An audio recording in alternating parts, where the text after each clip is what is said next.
Welcome back, Av. It's been a minute. Oh, it has. I mean, I was looking at the picture of you at the in the promo and looking at you now, and I'm thinking I've missed a few years here. Well, that promo is actually from one of the best times in my life. I was down. I had a house on Cape Cod, private deeded beach rights. I'd go down there, hang out with my kids in Lewis Bay, which is you don't have big waves, or you don't have to worry about sharks or anything crazy. It's just warm, shallow water. And I was living the life back then. And then, well, what happens. Shit happens. But anyway, that is life. That is life. Such is life. Yeah. Exactly. Well, I'm really excited to chop it up today about biostimulants. Been working a lot with a company called Biomakers. I don't know if you've heard of them. They're a genetics lab, and they do sequencing. Mm-hmm. So one of the things that they've spent a tremendous amount of time is testing biostimulants on plants. Now, they won't recommend brands, mm-hmm. but what they will say to you is you need a biostimulant that will do this.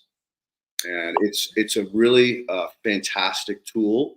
Mm-hmm. It's like getting a computer, because you send it in, they do a DNA breakdown, and then they come back and say, all right, based on the species or families of species of bacteria that you have, we can expect this type of production, whether it's an anti-fungicide or mm-hmm. potentially the opposite. You don't have enough of these to prevent fungal outbreaks. And it's an amazing tool, and you can take it further. I mean, they give you the long read, so you have all the different species and the numbers of them.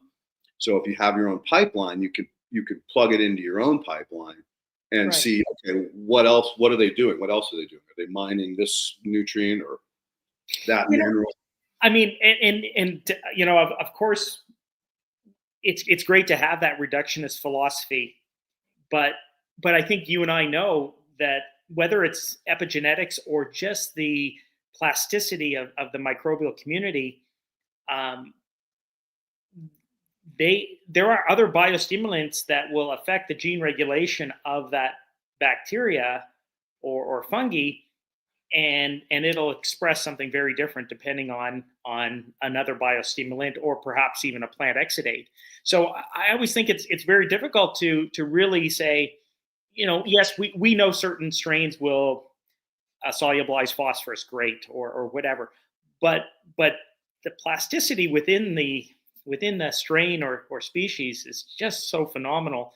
And then we get all these synergistic things that absolutely change it from, perhaps being something that was all about solubilizing nutrients is turning into something that is going to regulate the expression of cytokinin production or something like that, where you're now creating more root mass. So I still, and that's why I always love the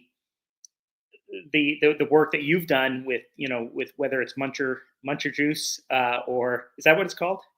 Yeah, there's MJ, and then there's the other products that I make. Yeah, because there's so much more diversity in those. I mean, I'm a proponent of bugs in a jug. I've used them in designing all of the soils that I've designed, but that whole biodiversity and knowing that there's these synergistic effects with other plant biostimulants, as well as within the plant and the exudates, and then they create a different expression. Just of course continues to blow our minds.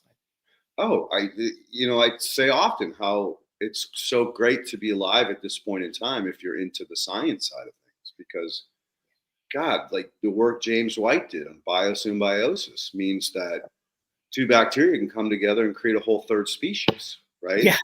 In a matter of seconds or minutes. In a matter of seconds. Yeah. It's just insane, and it's gotten to the point where they've really stopped trying to figure out what individuals do, because it's more about the community, like you said, and they start working together, or they shift gears and start creating fungal properties or antifungal properties, and that's where it gets to the point where, oh God, the rabbit hole just fell off the floor. And I think one of the most interesting biostimulants would be kelp, right? When you start looking at kelp and knowing that, and I'm coming, speaking to you from Nova Scotia, where is home of Acadian Sea Plants, one of the largest seaweed extract companies in the world, if not the largest. They've always tried to break down kelp, or Ascophyllum nodosum, or other seaweeds, and try to find out what it is in particular that is causing increase in cytokinesis or in auxin or gibberellins or whatever. But they come back to say, damn it, the whole is always better than whatever we can extract out of it, right? So they come back and say a full on kelp extract is, or in some cases where they've combined different seaweeds, seems to have a far better effect than pulling out a particular. Again, it's just like the cannabis plant. As soon as they just extract this THC, you've lost all of the other very powerful pieces of potentially, whether you're looking for a medicine or whether you're looking for a reaction. It's in breeding the plant to be higher in THC instead of expressing all those minors. Right. It's the same damn animal, and it's funny that you bring them up, because I've been using them, God, for 15, 16 years now. Elaine turned me on to them, and I've stuck with them. Right. Because I really love the plant reaction that I get as a result of using their water soluble version, which is easy to use, right? Yeah. I mean, I think they have a seaweed extract that's like 17% potassium, which really? I know that a lot of it's quite costly, but I know that a lot of fruit growers love to feed that to their flowering plants to really drive great tomato growth or cucurbits or whatever. But I don't see that as much in the cannabis space. Typically, we see the more base seaweed extract that. So are they doing combinations of other seaweeds with the kelp? Because I've never heard that they did. They've played around, of course. So the Ascophyllum nodosum, is that a brown algae? Might be a brown algae. I'm not super up on the algae, but I do get pieces and parts of what they're doing. They do. So they've experienced with we've got rockweed here, Irish moss, and I think now they are starting to bring in a lot more sargassum, looking at what the potential of sargassum is.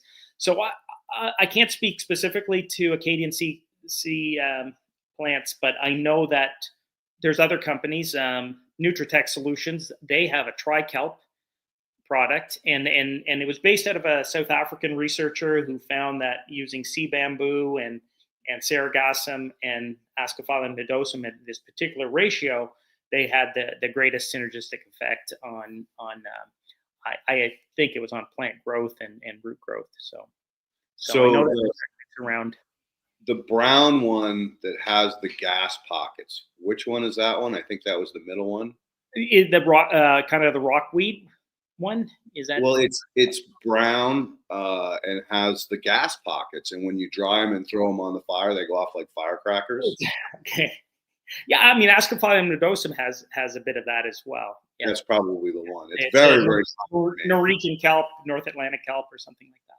Yeah, because we have kelp out here, like kelp forests, but it's not the same as like what we would call seaweeds, right?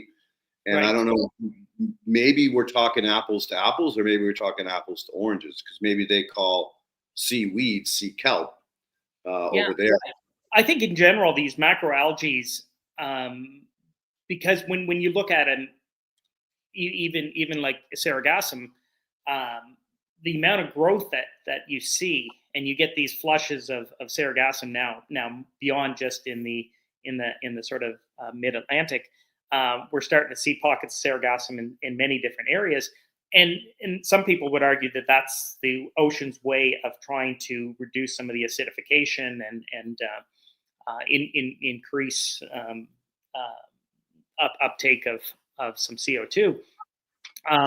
But the amount of growth, right? You see these plants, they grow a foot a day, right? So that really does speak to the plant hormone content. And Absolutely, it's totally a plant growth promoter.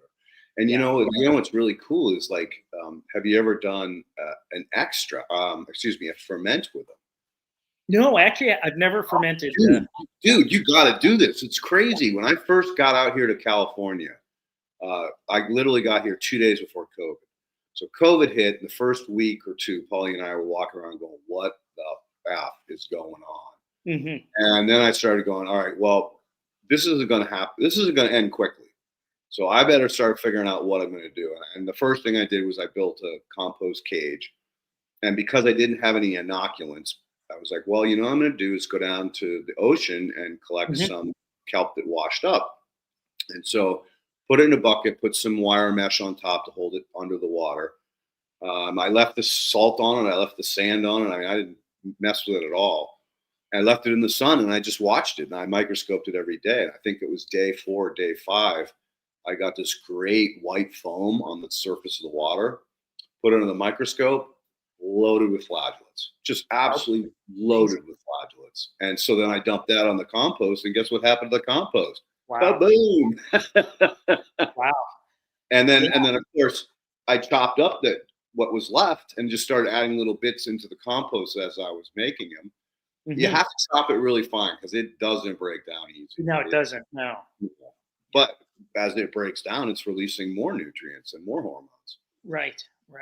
And I mean, some of the benefits of a lot of these seaweeds is that they do have that alginic acid in it. They've got mannitol, and mannitol is, it kind of functions much like a humic acid or even a fulvic acid. It's slightly bigger than fulvic, but in terms of a good chelator. So you get a bit of a chelation effect as well if you're using a seaweed extract as well. So interesting. I did not know that. I mean, typically, if we're going to use a foliar, and I'd love to talk more about foliars as well because that's something. Well, I'm still trying to learn a little bit more about the practical applications where people are starting to use a bit more foliars and how comfortable they are using foliars even into later parts of flowering and whatnot. But I am recognizing that, especially in some of these living soil beds that arguably have gone astray, right? Looking at the potential of doing some corrections by using some foliars. So by going astray, meaning that they're not keeping up with the biology outside of it, like they're letting the bed crash, or in times it's you do a tissue analysis, you may do a soil analysis, and then you look and say, okay, I need to put back some potassium, or I need to increase the calcium, and all of a sudden you find that your sulfur levels are exorbitant, right? 2,000 ppm. Very common. What does that do to your phosphorus levels and zinc and so on? And then you're realizing you're starting to see those nutrient deficiencies, and you can't really correct for that in a bed as quickly if you've gone that far astray. So my recommendation oftentimes is to start with a foliar application of some of these nutrients, as well as using some biostimulants like a fulvic acid or a seaweed extract. No, that's great advice. We know the quick reaction. Now, I hadn't heard that people were going late into flower, because that was always a no-no, because I just don't know when people stop with some of these foliars, right?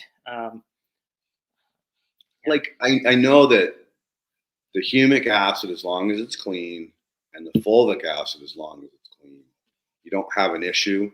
But some of the biostimulants or compost extracts can swing your biologicals, and you could fail your testing. So, but that's kind of like news to me, that because it used to be like literally 2 weeks into flower, shut down all foliars. But if people are Right. continuing on, And I definitely wouldn't be recommending using any biology in your foliars after the vegetative phase. Um, but um, but just even if you used a fulvic acid, kelp, um, some people are using like chitosan products or even silica based products. Um, and yeah, seeing some positive results in terms of everything from trichome structure to trichome density, and and then addressing some of the nutrient deficiencies that occur. interesting. I'd never heard that it really supports the trichome expansion and production. But if you don't have to worry about passing microbials in terms of and arguably if you're growing outdoors, you're going to have a lot of that microbial population. To me, there still is benefit in using beneficial microbes in a foliar application, even later into flower.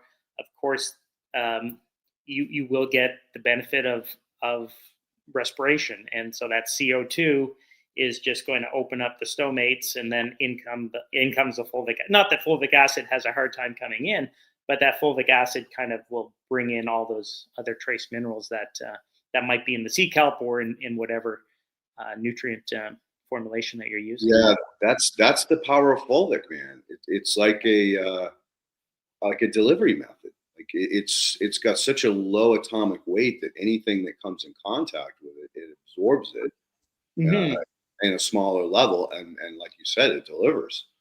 Yeah. That's why we should all humans should be drinking, a real clean fulvic acid. Right. And we've had a couple different people on the show who are making fulvic and humic acid for human consumption products. Right. And Yeah.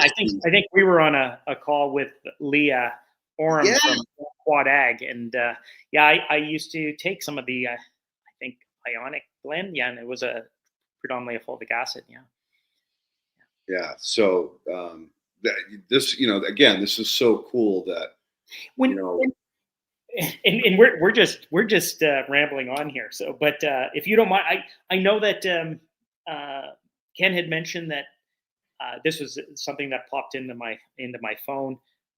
He was talking about some gentleman, and he was referring to you, talking about how you've created ways of really a recipe to rid yourself of glyphosate residue. Um, is fulvic acid used in that recipe? fulvic acid would be a critical component of that Okay. because it has that ability to, again, not chelate but absorb, right? So it Mhm. doesn't make it bioavailable.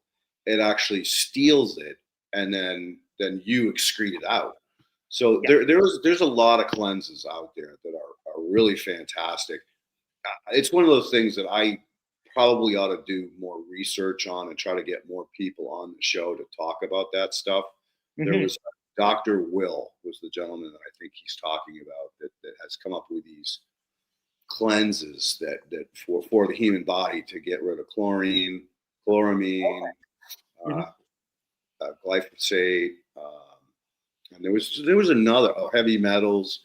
Yeah. Again, they're kind of proprietary. He doesn't Mhm. give you like exact formulas, Right.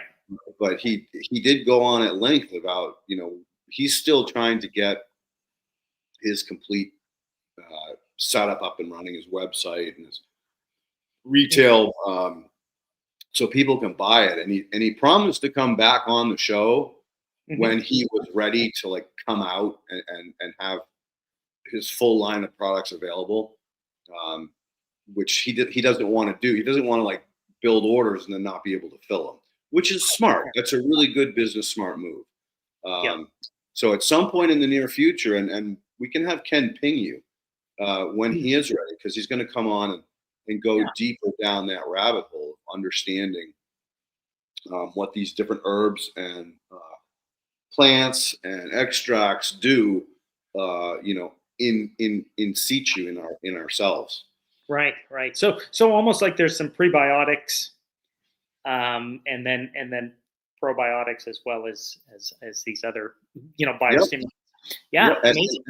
that's the right way to call it. It's a Yeah, biostimulant, stimulating your existing biology. right. And I think getting to the fact that we're talking about plant biostimulants, the parallels are just so similar, right? Right? Yeah, yeah, We used to laugh about that. Who's growing who, man? yeah, exactly. I used to, in fact, one of the biostimulants that I think it works incredibly well, effective microorganisms or indigenous Yeah. microorganisms, whatever you choose to create. But I used to consume a lot of EM and use that as my probiotic up until a point. And my naturopath, I'm O positive, my blood type, and he kind of, I was starting to get bloated, and so I thought, what's going on? It's probably something from the EM that's causing this. And he analyzed the EM for me and said, yeah, there's definitely a bit of Aspergillus niger Mhm. in that. As I mean, there's 80 different species in EM. But what happens with people who are O positive, they tend to proliferate the Aspergillus. I think it was Aspergillus niger, but it could have been some other Aspergillus species. And so that's where it was to a point where I actually had to stop taking EM. But I'm sure there's So, others who do what well. exactly was it? It was storing water. Is that what was causing the bloating? Um, No, I think it was because it was proliferating.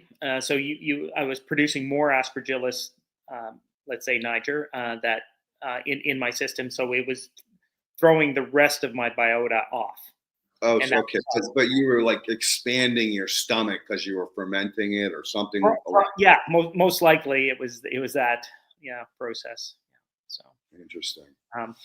always interesting, when it comes to experimenting with microbes. I'd have nothing else to do. We saw all those videos where people would grab a handful of compost and some good biologically active compost and then start smelling it. So you Well, never. I think you were on the show where I actually mixed some in water and drank it. Were you on the Oh show when I did I that? don't think so. Did you? Oh, nice. Yeah, yeah, it got a little gritty. So I'm like, all right, guys, remember, you're probably better to strain it before you start drinking it because it Wow, definitely gets gritty wow. toward the end of the cup. Well done. Well done. Yeah. Yeah, yeah. I mean, I know what's in it. I looked at it right under the Right. microscope, so Yeah. I know it's super clean. I know all the ingredients.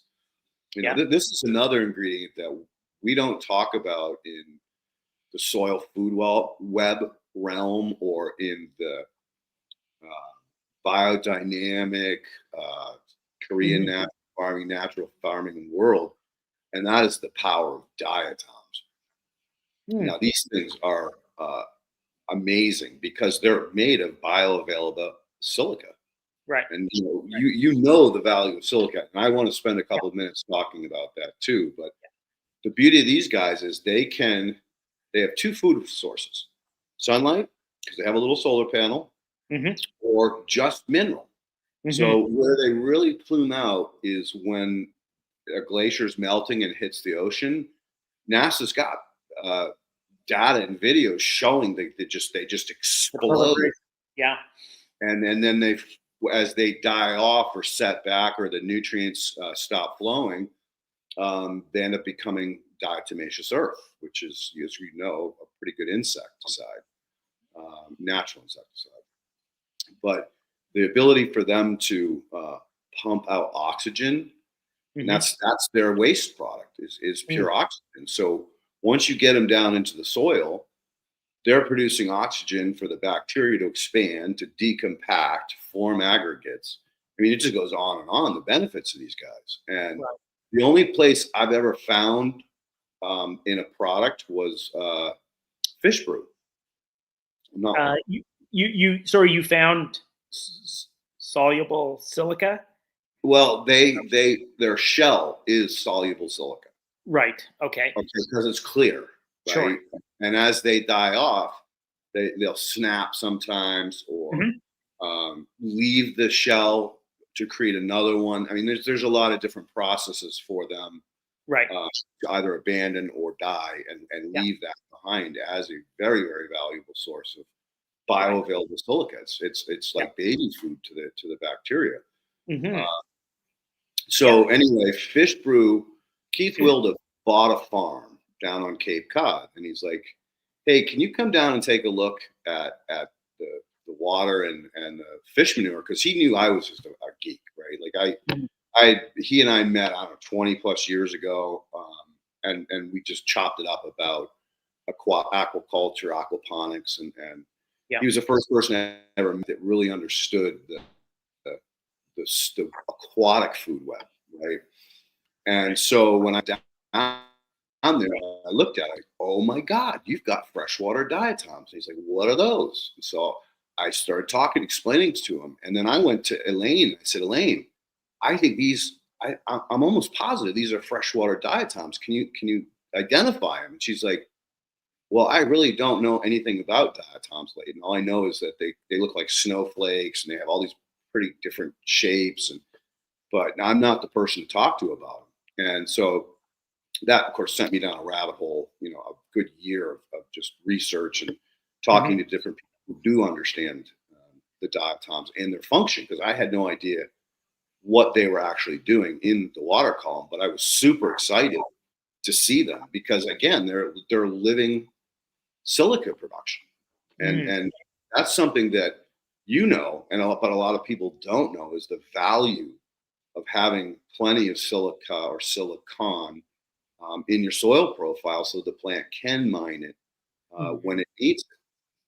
Yeah. I'm sure. And it's not the easiest thing to mine, and No, that's why it's great to have soluble forms readily available, as well as having the beneficial microbes that can solubilize silica.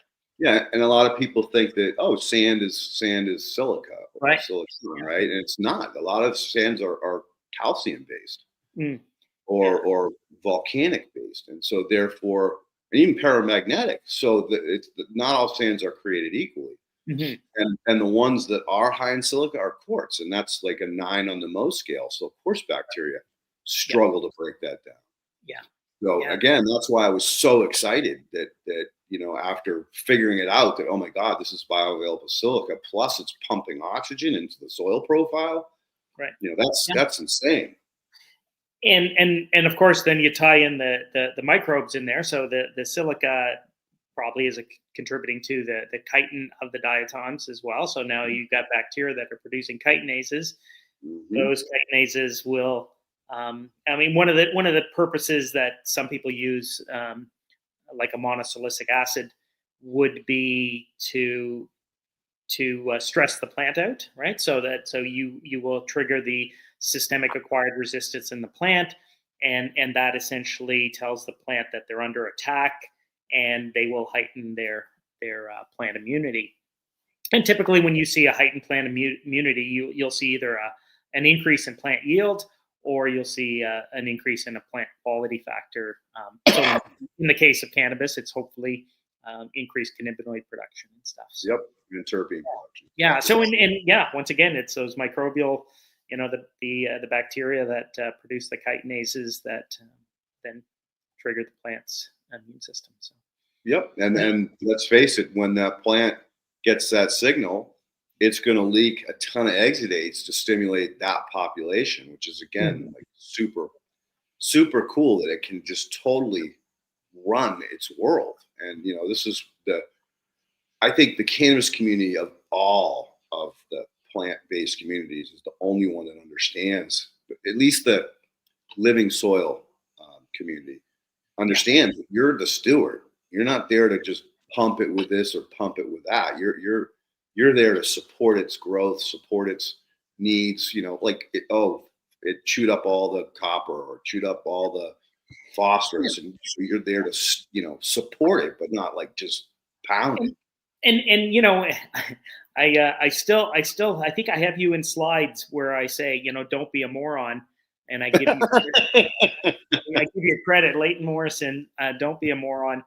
And that's one of the biggest things with plant biostimulants is that they are incredibly efficacious and by definition should be used at an incredibly low dose. Mhm. And so that's why, and even though I was mentioning to Ken that I was recently speaking at a more of a market farming conference, and I was speaking on biostimulants, and I really did want to promote the use of biostimulants for increased quality production as well as increased yield for market farmers. Um, but they just weren't interested. They just weren't interested enough. Whereas cannabis farmers, of course, I think have a higher level of appreciation of quality. And when I look at the Canadian cannabis market, we went through that initial phase where people who got into the cannabis industry thought they could produce shit and it would sell and make money. We've kind of weeded a lot of that out. Now I think as a more mature industry, we're recognizing that not everybody wants or is willing to pay for irradiated weed. So in fact, our levels of irradiation to do microbial remediation have gone down. I mean, it's still prevalent, but it's gone down because the quality of growers has increased, and the efforts that they put in to try to make a better quality product is starting to show by the plant's ability to fight off microbial problems. But yes, cannabis farmers are the ones who are going to be willing to try something that's going to improve the quality of that plant. And yet I think as and this comes back on us. We're willing to eat a tomato that we know is not the best. We're probably not as willing to buy cannabis flower that did not, if it didn't work out the first time for us, we're not going back and buying that. Yet we do for tomato. It's really interesting that you should say that. And Kevin Jodrey did this wonderful little experiment on human nature. And he put out a post on Instagram that he was selling ounces for like $25 because it had been exposed to pesticides. Mm-hmm. And people lined up to get it. Mm. And he was proving a point to everyone that, yeah, you could sit there and say, I grow the best weed, but at the end of the day, price drives sales. And Mm-hmm. it's kind of crazy. Just like you said, you're willing to buy that tomato, even though it's not the best quality. This takes it to the extreme that you're willing to smoke pesticides because it's cheap. but Mm-hmm.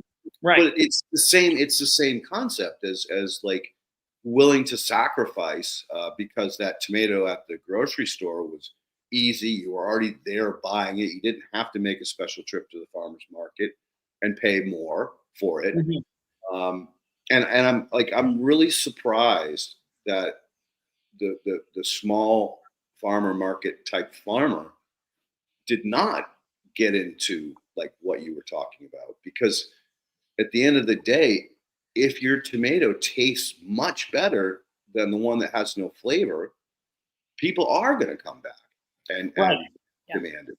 And I think it is like if I just sold it on quality, I think I'd even have a harder time. The fact that you can get a 5 to 10, sometimes 15 to 20% increase in yield by using these biostimulants, that in itself will cost. You'll have it'll pay for the investment in the biostimulant, and as you've shown, you can make all these biostimulants yourself, right? You can go and collect your stormcast seaweed, ferment it in your case, and then apply that, and that at a and you mentioned biodynamic. To me, biodynamic, whether it's BD 500 or BD 501, Mm-hmm. that's a biostimulant. It's probably the first biostimulant that we recognize, because you do use it at incredibly like homeopathic proportions, and it's shown that it does create stimulatory activity in the soil and increases photosynthesis in the case of BD 501 in the plant. So yeah, and I think like natural farming probably is the oldest, but that was taught through verbal. It wasn't anything in print. Where Steinbrenner or Steiner. Steiner Yeah. actually put these recipes down in language, in writing. Right. So he was the first one to really get it out there so that anyone could find it. Whereas in natural farming or Korean natural farming, same thing. Yeah, have you ever had a biodynamic specialist on? So I haven't, and there's a guy that I've been bugging for years. Hmm. He's Demner certified. He works at the Apricot Lane, which is the biggest little farm, and he's just shy. Okay. He's one of those that just doesn't like to be, like on stage. And I've tried to explain to him, like, look, this is not podcasting is not like standing up in front of an audience of people. You don't see the audience. You're just talking to me. And so it would be nowhere near as hard as you think it would be. No. So I'm going to keep after him. Like we lost touch. We were a lot more communicative a couple years ago than we have been lately. I went down a rabbit hole with the Muncher group, and I'm glad I did. But it's taken literally like 80% of my attention because it's so complex. And I'd love to update you on what we've discovered. That I was just thinking that this got to be frustrating to some of the other listeners, in that we're just jumping around so much because we haven't chatted in such a long time. Because I do want to get back and talk about the Muncher juice, but in terms of biodynamic, I think that I never knew. I have no idea where he came up with his recipes for his preparations. Because I know that a lot of Steiner's work did come from looking at Vedic agriculture, right? So there's and if you read a lot of his works, you can see that he draws heavily from the Vedas. But in a lot of Vedic agriculture, there wasn't the real. I mean, there was practices around cow manure and cow urine, and using those and putting those out in sort of homeopathic proportions. And seeing benefits with that, but never like putting dandelion in a stag's bladder. And I'm probably getting that wrong, but no, but again, a lot of that was like almost superstition. It all related to the stars and the moon and the seasons. So it was far deeper than just the actual preparations. It had to be done at certain times of the year. And that's where a lot of people thought he was a whack job, but he had learned these techniques and methods that had been being done for, potentially thousands of years before he ever really brought this to the world's attention. And he learned it, like from these older people that had been taught by their grandparents, who were taught by their grandparents. And they didn't question it because it was so ingrained. They just did it because they knew it worked, and they didn't know how it worked. Or and that of course that oral tradition has definitely worked for natural farming techniques as evidenced. And so and again, like he referred to ethereal groups and fairies in the soil, because they didn't know about the soil food web. They weren't into microscopes and trying to unlock fungi and bacteria and nematodes and protozoa. So they had to use something, right? They had to claim that, or explain that this was something that happened naturally. And if you look at the traditions, back 1,000 years ago, they were very superstitious people. They were all about fairies in the woods and ogres under the bridge and gnomes and exactly. Yeah. So they had a more open mind to taking this as an explanation of that was valid. Whereas by the 1900s or late 1800s, we were like, thought we knew everything. We were too smart for our own britches at that point. Took some of that magic away. And you know, alchemy, as Squishy Mirror puts out, yeah, beautiful. So getting to muncher juice and biostimulants, I to me that is a biostimulant. Like you don't have to use it at a very high dose, and you're seeing great efficacy. Yeah, and by the way, don't worry about bouncing around. This is all I do. Okay. Every guest that comes on here is like it's just a couple old friends having a conversation about what we've learned or what we've been working on over the past, period of time, a year or whatever it's been since we last talked. So, it's okay to bounce and you can change the subject anytime you want, buddy, and we'll bounce back and bounce around. So that's all good. So I started with them 3 years ago when they told me that they had created aerobic digestion. And I said, that's impossible. Everything digests anaerobically. Compost, animals, mammals, all of us. That's how we get our nutrients out. And so I forced them, or I picked their brains, or not, I shouldn't say I picked their brains. I tried to like take that away from them. Like, you can't do that. Like, I tried to poke holes in them all day. And I could. So they actually brought the machine down and demoed it for me. And I don't remember if we talked about the first or the second time they brought the machine down, but we actually had a company that was being paid to destroy cannabis. And the rule in California was that you were supposed to bury it in the dirt. Oh, okay. That was their manner of destruction.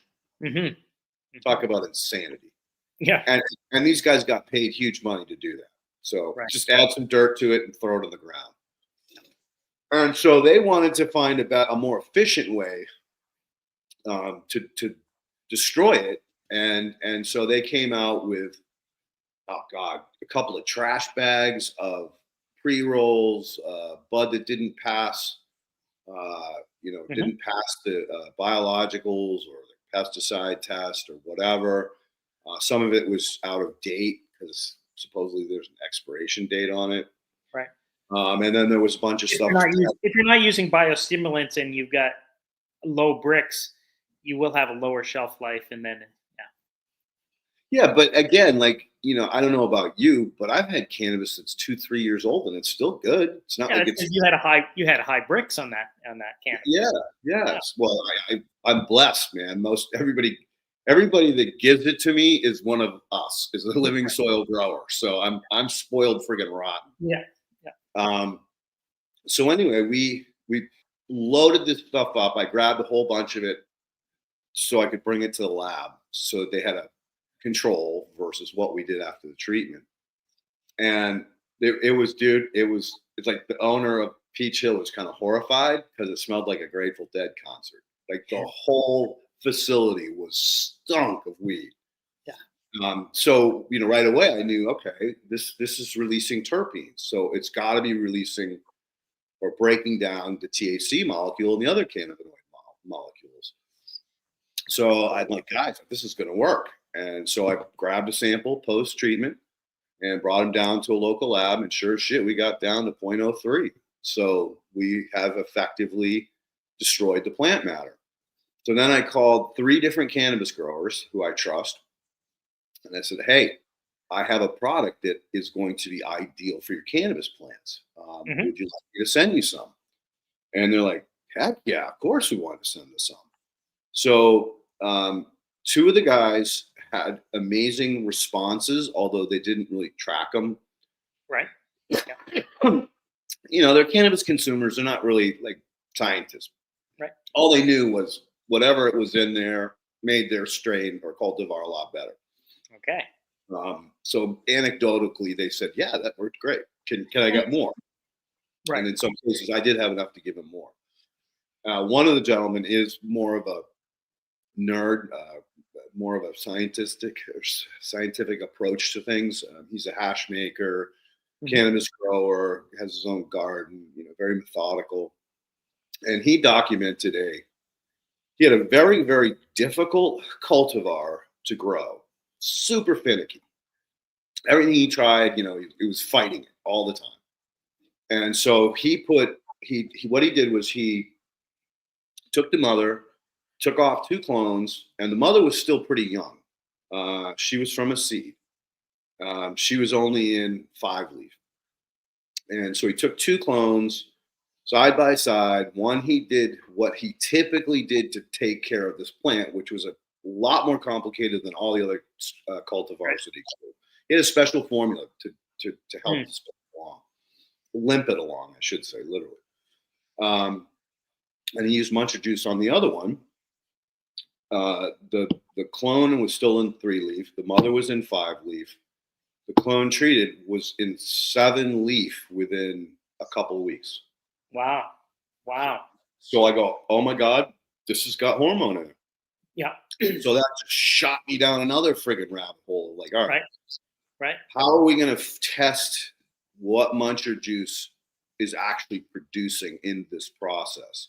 And that led me down, a deeper rabbit hole into DNA and starting to at least scratch the surface on what that meant, and what I could and what I could not learn from it. And that first year, it was difficult. I was looking at extremely expensive costs, marginal understanding. There weren't these big databases at that point. I mean, DNA has exploded. Like the ability for them to process the data. So there's these short reads, long reads. Basically, bottom line, it's how robust of data are you looking for? But it's not human readable. That's machine readable. So then you have to what's called put it into a pipeline. And the pipeline then starts to take the ones and zeros and assemble it in a way that's human readable. Then you can take the human readable version and plug it into databases and see what other people have studied it and what they have determined it does or is related to. I mean, and again, it was way more the OK Corral back in 23 than it is now. It's come so much further. But needless to say, it made me understand that, it's doing some secondary and tertiary metabolite production. So that was one of the big first ahas. It also is muncher juice always produced from cannabis, or this is the crazy part, right? It doesn't matter what you put into this system. It has amazing plant reaction. Okay. So just any plant biomass that you've used, like kitchen scraps, whatever. Yep. Meats, cheeses, different types of plants, compost, wood chips, horse manure, cow manure. It just doesn't. You want that diversity. You want the diversity. Well, all right. Here's where we are right now. Like, I just finished building a mini muncher. Okay. The muncher they have is a 5-ton-a-day system. Its engineering is beautiful, super expensive, extremely complicated to operate. Too many pumps, too many floats, too many things that can go wrong, and you can't clean it out after each batch. Okay. So everything you run in it is contaminated by everything you've run in it before. Okay. So how do you get good data out of that? You can't. You can make assumptions like, I fed this in and I just got this out, so it's probably, this dominant, right? But it doesn't matter. There's pockets and biofilms and areas that never get cleaned out until you literally shut the machine down and clean it completely out, and that's a nightmare. It's just so complicated to do that. You're talking about, like 4 or 5 different tanks, from 2 totes to the digestion vessel, and then there's the collection vessel, and then all these pipes running all over the place. So it's a nightmare. Okay. So this is far more complicated than just using your magic bullet and blending something. Yes. My little washing machine or my 180-gallon yogurt maker, you washed out after every batch, right? Yeah. And so you knew what was going in. Right. And you knew it was not being contaminated or cross-contaminated with what was in it before. Okay. So that's where I struggled with these guys, and I started talking to them probably a year and a half ago about building a mini muncher, and I got a lot of pushback. They're like, "Oh, that's taking attention away from where we need to do. We need to be building these big monster machines." Hmm. So I kept pushing and pushing, and finally they pushed back real hard. They sent me a letter basically saying, cease and desist this discussion of any further on these Hmm. small machines, because and they ran it through an LLM. They basically like, well, someone's going to reverse engineer it, Hmm. just taking away our attention, blah blah blah. And I finally went kind of toe to toe. It was from the heart with Hmm. one of the principals, and I said, you're really holding back uh, what we need to know. Not only would a smaller machine be so much more simple and affordable for farmers to buy, and that's sales, and you need sales to be an investable. You Hmm. also need to be doing ingredients. You need to Right. be trying these different ingredients and seeing Exactly. what's happening so that we can direct the end user, the first purchaser. What are you Hmm. growing? Growing alfalfa? Okay, here's your recipe. Oh, Right. you're growing Exactly. corn? Here's your recipe. Right. And Right. you can't do that with the big machine. So finally, the principal agreed that, especially because I was always willing to spend my own money to build it. I'd signed a non-compete, and I'm a straight shooter. I'm from the heart. I'm not going to try to sneak around behind your back and do something. So if you don't give me your blessings, then I'm not going to do it. But it doesn't mean I'm not going to push back. Yeah. So No, I, no, that's I mean, for the reasons you've explained, that's exactly what we'd want to know is, hey, if I just use a single ingredient, am I going to see similar results, or if I need diversity in what I'm creating as well? so interestingly enough, they all admit that they've always seen the best results with mixed inputs. Hmm. And the machine ended up being demoed at a farm in Kingsburg, Right. California, up in the Central Valley. And essentially, it was pretty much all single source inputs. Hmm. And when I went up there to scope what they had done and look at what they were doing, I came back to them. I said, guys, this single source is not working. You're not producing flagellates anymore. You're only bacteria. Oh, And I okay. said, so I Okay. go, so you're not expanding the soil food web. So you're no longer a bioinoculant anymore. Hmm. Hmm. And they basically were like, yeah, okay, whatever, because they're still They, seeing they were still reaction. seeing some beneficial results. They were definitely seeing good plant reaction, Yeah. like the best plant reaction this farmer has ever seen in his life. Yeah. Okay. So his concept was, no, I'm only going to feed it single sources until I figure out what each single source does. That's the Okay. reduction scientist approach, which Right. and I Right. know is not the best approach. It's you can spend years chasing rabbits down rabbit holes and never learn anything. Hmm. Hmm.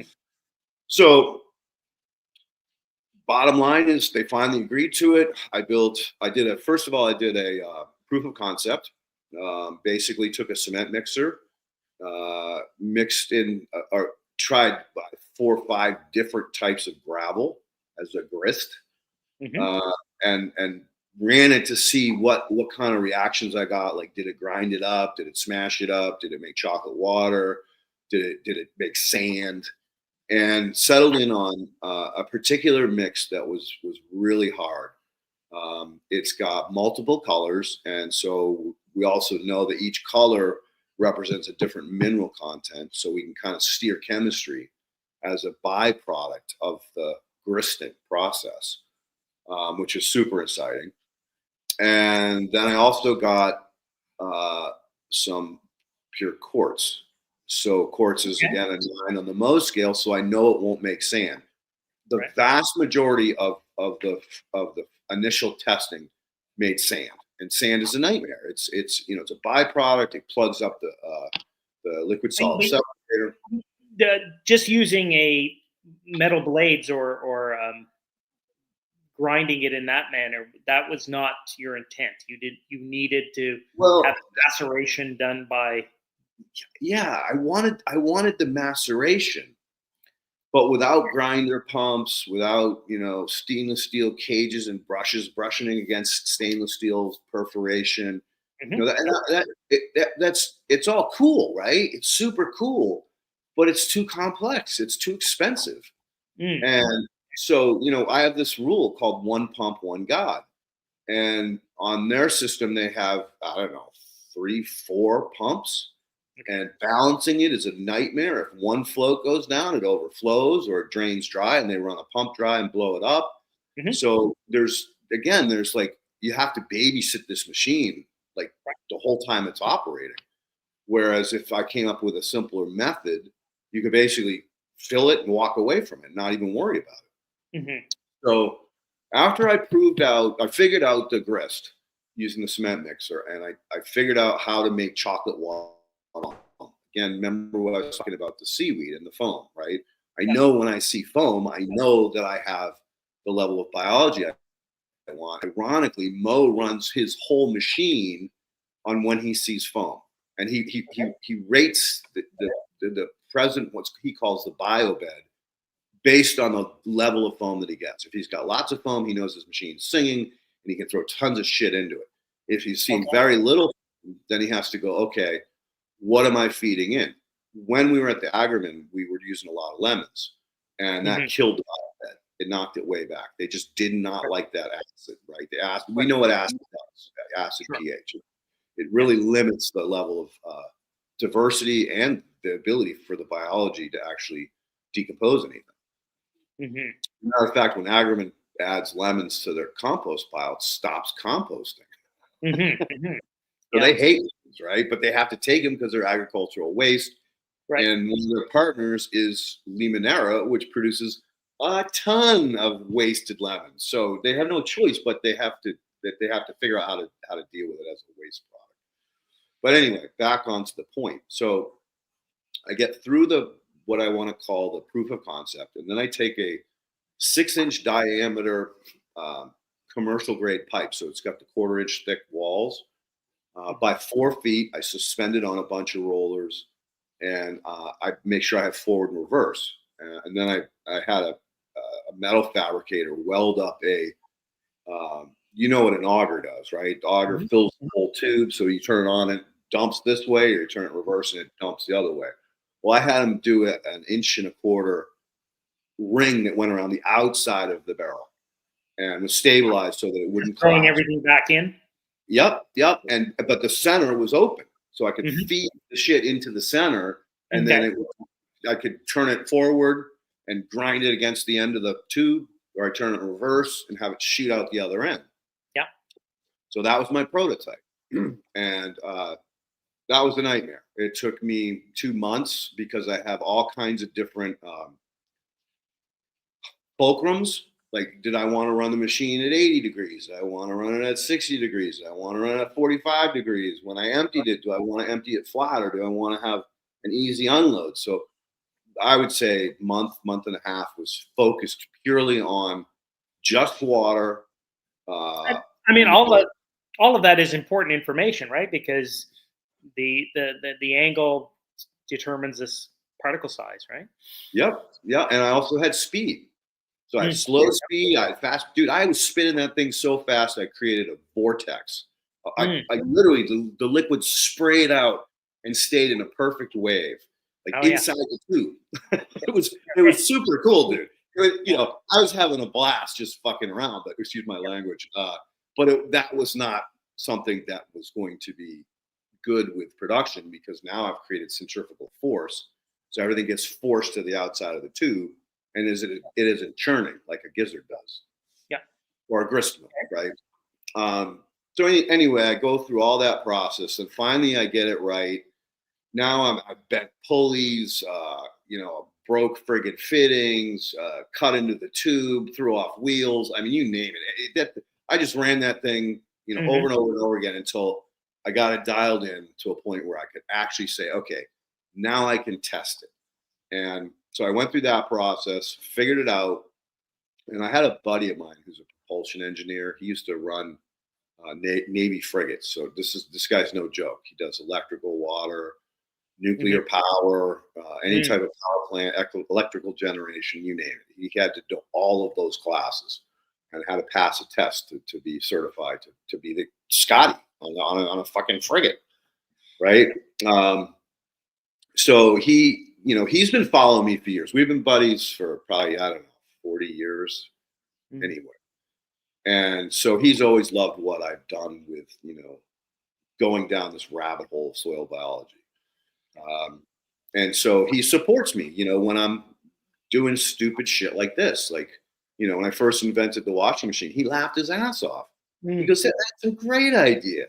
Right. And he loved the action and the production and what it did to plants. And then when I built the yogurt maker, he's like, "Dude, you're friggin' out of control." Right.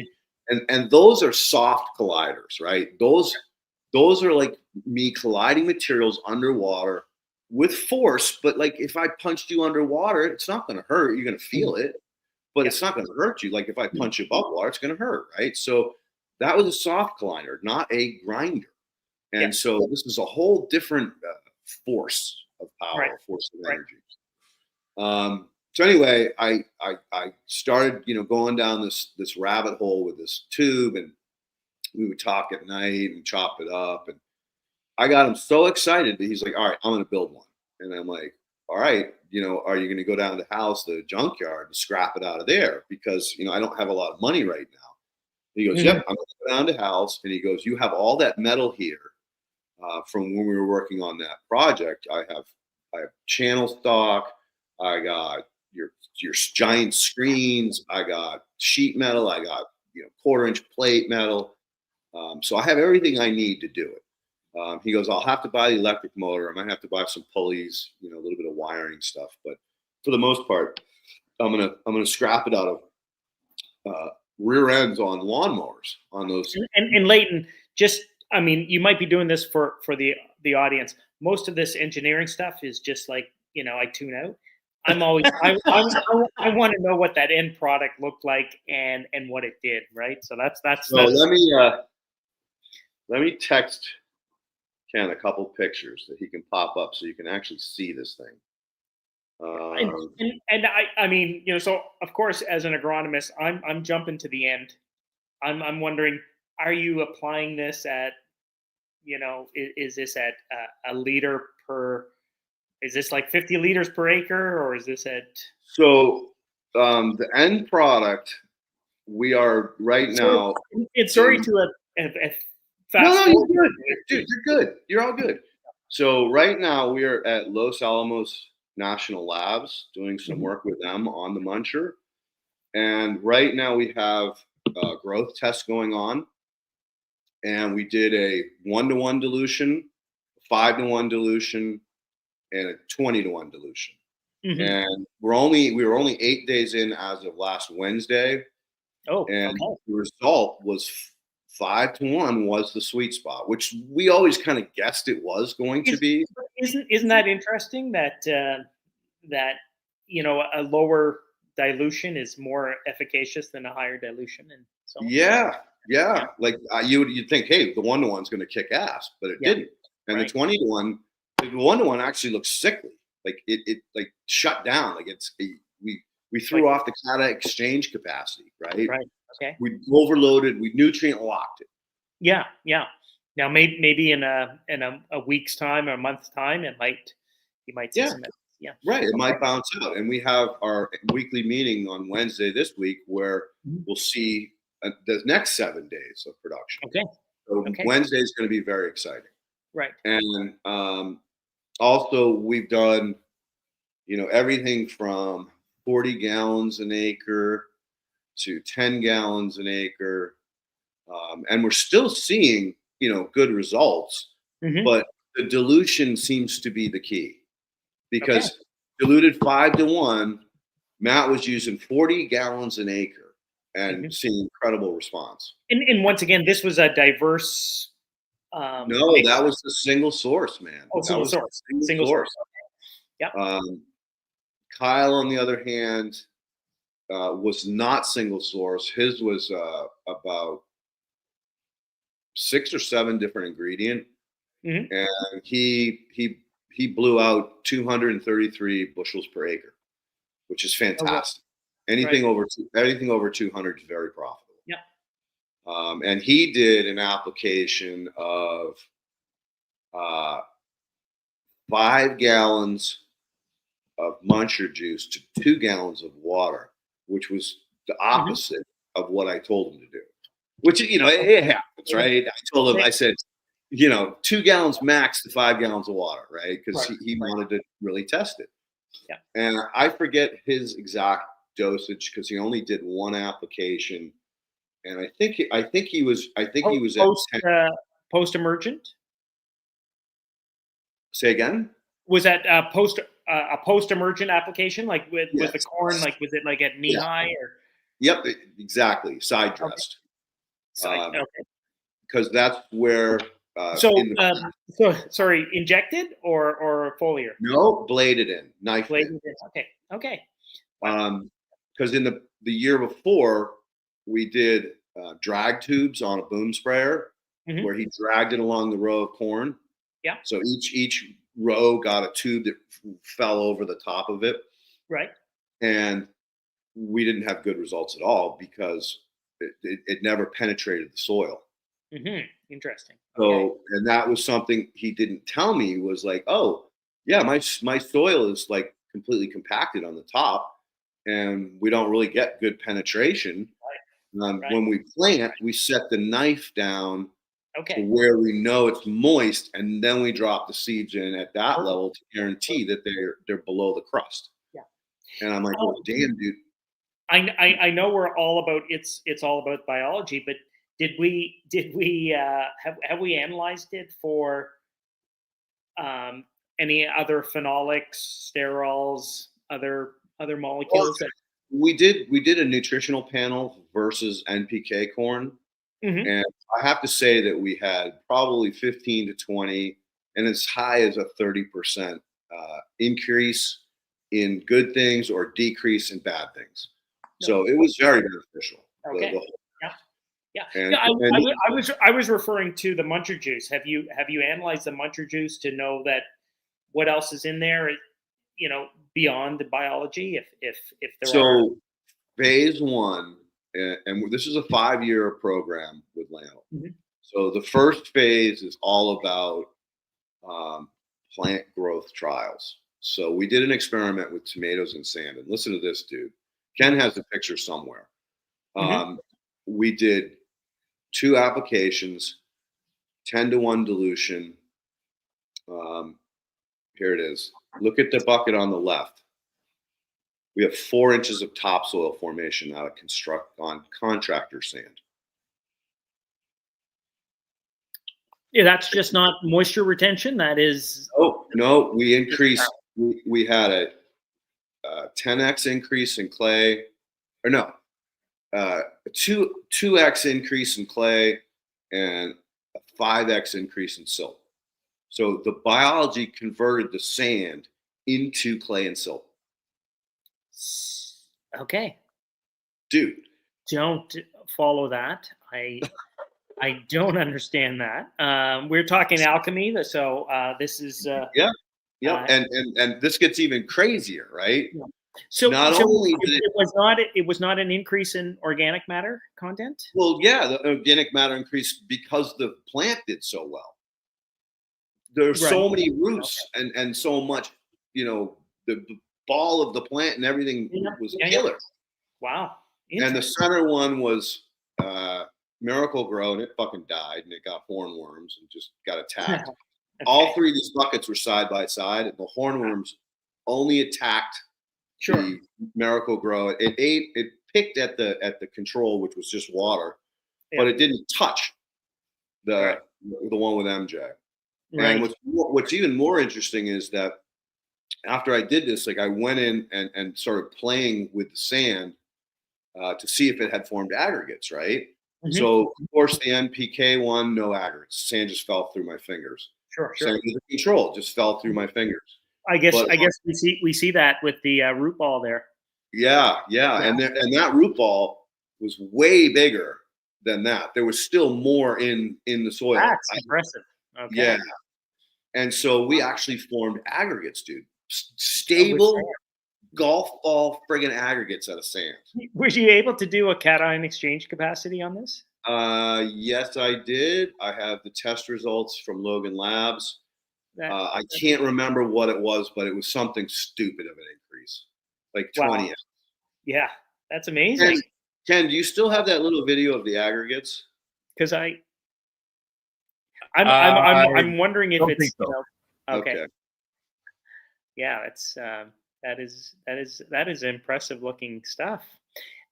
What type of rate of application would that have been? That was 10 to 1 twice. Okay. So that's looking down the barrel of the mini muncher. Yeah. And my buddy, because he was so focused on the action, he forgot the why we were doing this, which was to create a machine that had a capacity to do 1 ton a day. Okay. All right. So he doesn't have very much of a tilt on it. As a matter of fact, I could barely get 5 gallons of rock and like maybe 7 gallons of water before it splashed out. So I just ordered a barrel cover with a clamp on it. So I'm going to be able to put a clamp on it and then fill that whole barrel probably 3/4 of the way full and then run it. So this is why I haven't been able to give you any more information on this, because that literally arrived last week. Wow, And this is amazing. This is great yeah. stuff. And then Yeah. there's another picture with a little video. Did that come through, Ken, or did they block it?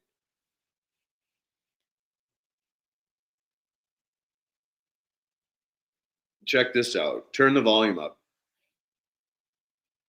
See this liquid solid separator in front of it? I'm showing you a Roadrunner. Thank you. I've never That seen it. Roadrunner that Roadrunner was hanging out with me the whole time. But that white thing is a liquid solid separator. Okay. That allows me to separate the solids out of it, and the solids think, and the muncher juice goes to the top, and then I siphon that off or gravity feed that off to a tote. So my gut feeling is I should be able to fill a tote within technically 2.5 hours, but I'm going to run it half an hour each time. So there's probably going to be a little bit of time that I need to clean it out and reload it. So maybe another 15, 20 minutes in between. So it might take as much as 5 hours to get a tote. In your mind, you're not even playing around with your ingredients yet. Exactly. Is that where you want to go? Yeah. So first is capacity. Mm-hmm. I want to make sure that this is effective at producing a minimum of 1 ton a day. Right. And I've also taken that machine and tipped it back up against a compost pile and looked at the different actions to see like where I can go next, because that's as far back as I can tilt that machine. Right. So I may be going back even, again, first I'm going to play with the capacity. Once I get the capacity to something I'm comfortable with, then I'm going to start playing on the tilt and the grinding action. Then I'm going to get into formulation. So we're probably a month, 2 months out, depending on weather. And I don't know if I'm asking too much proprietary stuff. Is once it goes through this process, it's ready to go?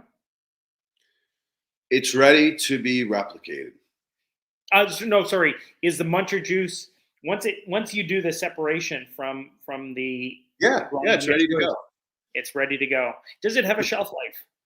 Great question. So we just learned last week the sweet spot. So in the beginning, when I first met them, I looked at everything from fresh stuff to the oldest sample they had, which was 2 years old. The 2-year-old sample had a very vinegary smell. It was basically almost pure acetic acid when we tested it. There was very little diversity of biology, if any. Right. Very, like maybe 5 species of bacteria. All the protozoa are gone. All the nematodes are gone. So it does crash in itself. But even when I applied that stuff to plants, they gobbled it up. So we still have some bacteria. We definitely have the secondary and tertiary metabolites, the plant hormones. And we also have this thing called extrapolymetric substances, which are biofilms or films that bond sand, silt, and clay together.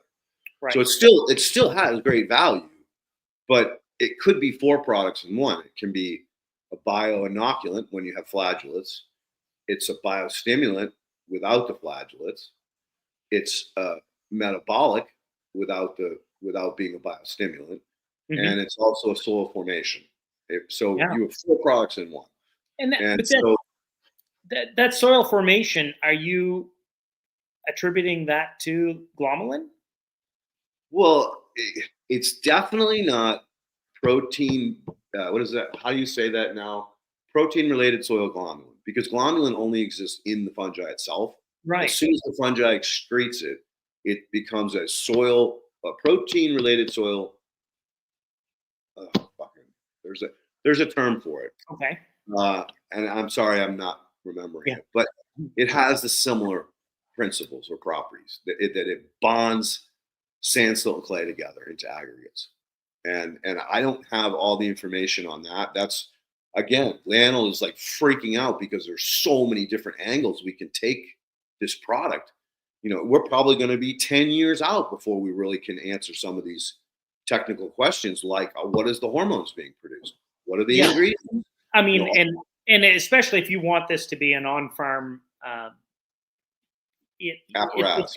it's going to be whatever you have available on farm are the ingredients that are going in. Right. I can understand for industrial places where you may have many different ingredients going in, there might be benefit.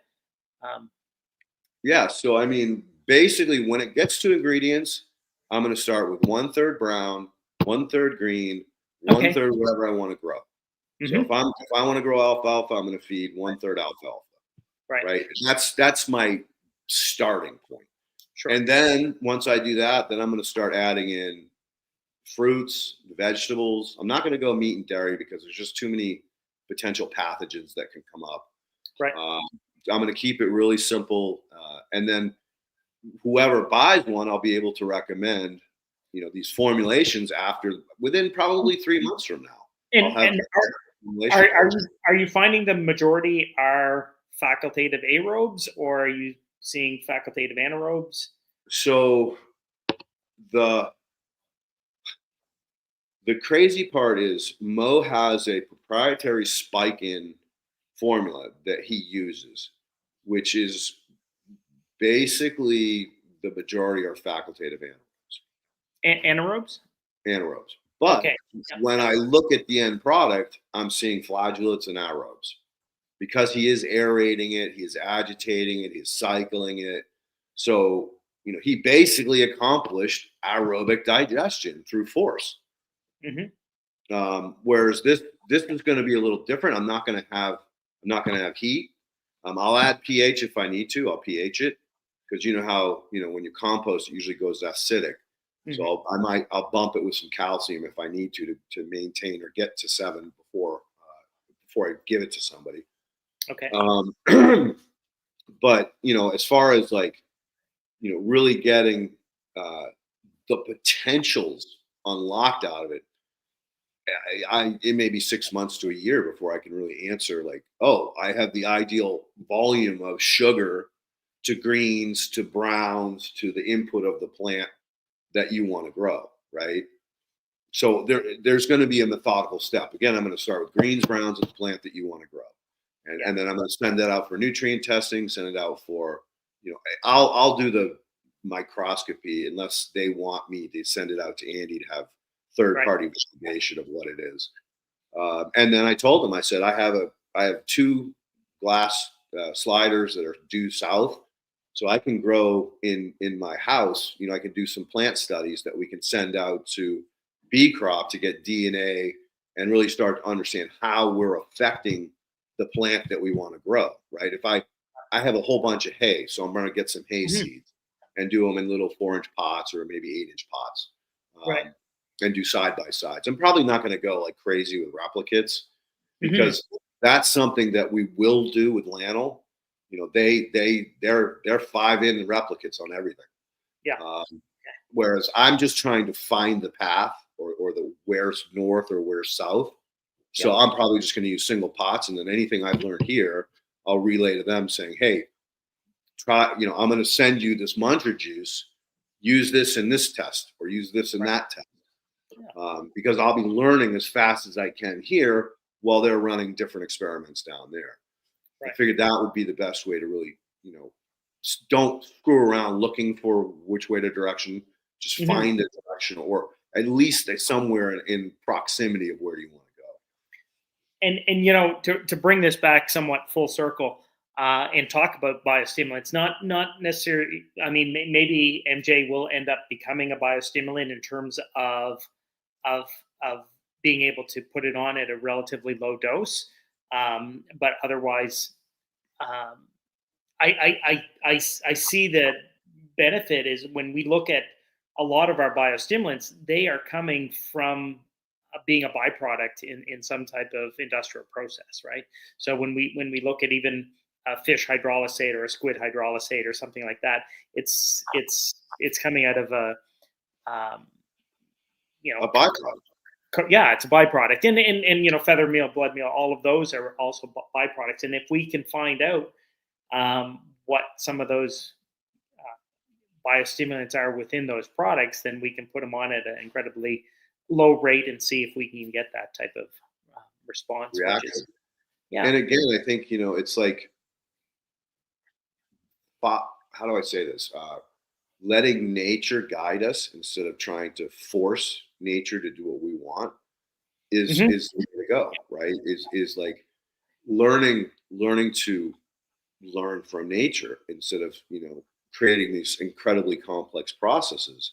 Like right, when they first learned how to use those waste streams, it was by accident. No one yeah, said, I'm going to make squid meal or I'm going to make blood meal. No, it's like, I got this waste problem. What am I going to do with this shit? yeah, yeah, Let's try to figure out a way to use it. And so, hmm I think that's the lesson to be learned in right, all of this is that, yeah, first of all, you can make all your own biostimulants at home for not right, well labor and yeah. and maybe some ingredients, right? I mean, one of the most popular ones now that's just being wood vinegar, right? Yeah, Have you had somebody come and talk about wood vinegar? I have had Michael Whitman come on and talk about biochar and the hmm byproduct of wood vinegar Right. and how it's an amazing pesticide and it's also doing some kind of stimulation in compost making, although I haven't started playing with it because I fear that it will change the diversity levels. hmm Because basically, he said if you put this on in concentration, it's an herbicide. It kills shit. Right. Right. So, again, the difference between poison and medicine is the dosage. But Exactly. it's like I got so many different projects going on right now that I'm like, Yeah. if I got nothing to do, once I get through Muncher, which I may never get through in my lifetime, Right. maybe once I get a better handle on it, like because that is my position at ESS once they get off the ground is hmm customer support. So I'll be the Right. one telling these customers that buying the machines, all right, use these ingredients, do it for this long, And for this purpose, for this you'll have a recipe of ingredients for because everything. you want better quality, or you want better soil structure, or you want Right, greater yield. exactly. You want more carbon, you want more nitrogen. What do you want, right? And that when it comes back to biostimulants, that is the most important thing. Is biostimulants are classified really by what they do, not what they are. Yep. Right? And that's one of the biggest distinctions. So you choose a biostimulant because of what you want it to do, right? So if you want greater root mass, yeah, sure, you're going to use probably a bacterial species and perhaps some humic acid, fulvic acid, and kelp, right? Yep. So that's it wasn't it. You did it because of what you wanted out of it. And, yeah, Exactly. designer biostimulants essentially. Yeah, literally. And that's the beauty of this process is that, hmm you are able to steer uh, your plant based on the biostimulants that you produce on your farm. Because Right. I'm not And going to tell any people to buy anything. It's right. like go harvest those wildflowers. Those are your greens. Go pick up some leaves underneath the trees. Those are your browns. Yeah. What are you growing? Throw some of that in there. So they'll easily be able to. The only thing that they won't have is the bacterial mix. That's something that again will be a proprietary product that ESS sells along with the machine. Okay. Uh, So it is infused with some yep. beneficial He microbes. Yeah. starts with a number of different species and some enzymes. And Uh, and um and these are spore based. So basically, I'm not sure if they're harvested in vivo or in vitro, to be honest with you. But they are. I would have to say they're cultured because they're pure.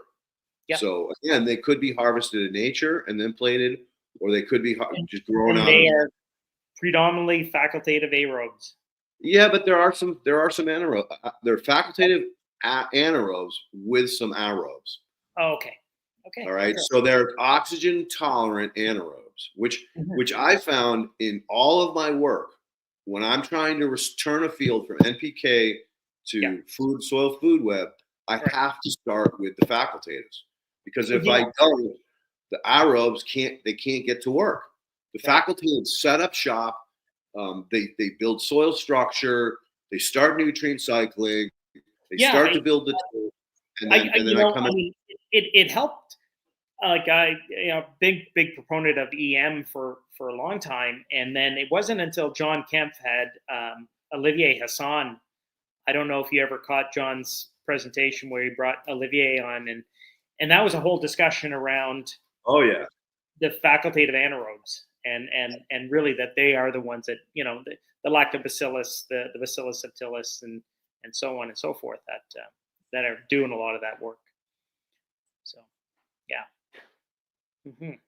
And ironically, like that's where I started with fish manure. That's fucking anaerobic as all hell, right? And if you get it on you, man, you can't get it off. You smell like a dead fish for days. Like I don't care what you use, lava soap doesn't matter. And that's where I learned very quickly that it's easier to start stabilizing it in situ at the place where you're harvesting it before you harvest it. I mean, I got batches, dude, that I literally got on me and I had to throw my clothes away. I had to smell like a fish for 3 days and I never aerobically stabilized it. I couldn't stabilize it, no matter how much oxygen I threw at it. And so I quickly learned that, I gotta teach the aquaculturist better aquaculture practices, SOPs, so that it isn't so nasty. And the byproduct of that was healthier fish. And they when I explained that to them, they were all about it. They're like, "What do you mean? You can make my fish healthier?" I'm like, "Yeah. All I have to do is decrease or eliminate all the anaerobic pockets in your system. That means your sumps, your sand filters, your bead filters, your biofilters. All that shit needs to be sanitized, or some cases eliminated, or exchange the sand out, or change the beads out, right?" So once I did that, their fish got super healthy. They had less die off. Everything was easier, and I got an easier product to friggin' to flip. But there was always stock ciliates. I would eliminate the ciliates, but I'd have stock ciliates. I had rotifers and other facultatives, along with all the solubilizing degraders and decomposing bacteria. That a lot of these you can't plate. They're only survive in nature. And that's where it goes back to diversity, right? And then you add that, you couple that with worm castings and a good bio-intensive compost. You got to believe you've put everybody possible into play that's needed. Yeah, exactly. All the diversity possible. Right. And let nature select. Right? Yeah. So anyway, we've got a lot of questions, and this is usually where we break for questions. So let's go ahead and dive into that. And Av, will probably have to have you on again as I walk this path of the next 6 months to a year, and so that we can talk more about biostimulants, because we didn't get very far. Well, I think we definitely highlighted some loose definitions around it, and that's how we're going to put it into practice anyway. Amen. Fantastic, guys. Thank you so much. But hashtag biology if you want to win Leighton's course. We'll do the draw at the end of the show. So just put that into chat. Now, the one question that Ab asked you never answered was the life expectancy of muncher juice. You kind of got sidetracked. Yep. So we found that the absolute sweet spot where we have the most diversity and the most abundance is right around day 30. By day 30. Day 30. By day 90, we have almost a complete shift to anaerobes.